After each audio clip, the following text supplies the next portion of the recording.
এত ছোট্ট একটা মানুষ বলেন, এত হাসি খুশি, এত প্রাণবন্ত, এত প্রাণচঞ্চল। ও জানেও না যে ও মৃত্যুর সঙ্গে লড়াই করছে। মরণঘাতী ক্যান্সার ওর শরীরে বাসা বেঁধেছে। ক্যান্সার ইউনিটে রাজশাহী মেডিকেল কলেজের হাসপাতালে ৫৬ নম্বর ওয়ার্ডে গেলেই ওকে দেখতে পাবেন। ও ও প্রত্যেক মাসে ৮ দিন থেকে ১০ দিন, হয় মাসের শেষে না হয় মাসের প্রথমে ভর্তি থাকে। ওর এরকম দুষ্টামি আর ওর এত সুন্দর প্রাণবন্ত হাসি, এত সুন্দর ও কথা বলতে চায় বাবার সঙ্গে।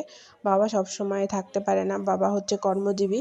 মা আর মামা নিয়ে এসে রাখে। তো আমার আব্বা যখন ক্যান্সার ইউনিটে রাজশাহী মেডিকেল কলেজের হাসপাতালে ৫৬ নম্বর ওয়ার্ডে ভর্তি ছিল, তখন আমার আব্বার পাশের বেডে ও ছিল। ও জানেই না, ও এত ছোট মানুষ, ও জানেই না যে ও মৃত্যু নামক একটা রোগ ওর শরীরে বাসা বেঁধেছে। এত কেমো, এত ইঞ্জেকশন, এত ক্যানোলা।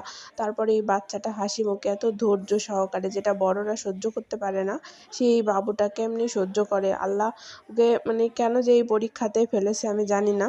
তবে আমার খুব কষ্ট লাগছে। আমার আব্বা মারা যাওয়ার পর থেকে বারবার ওর ভিডিওগুলো, আমি আব্বার ভিডিও যতবার দেখি ওর ভিডিওগুলো আমার সামনে চলে আসে।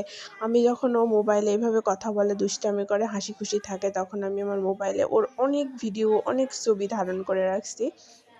আসলে আমি নিজে কি বিশ্বাস করতে পারি না যে ছোট্ট একটা মানুষ, আসলে ও জানেই না যে ও আর কয়েকটা দিন মাত্র পৃথিবীতে আছে, কয়েকটা দিন মাত্র পৃথিবীর আলো বাতাস। আসলে ওর অপরাধটা কি আমি জানি না, সৃষ্টিকর্তাই ভালো বলতে পারবে। তো সবাই দোয়া করবেন ওর জন্য।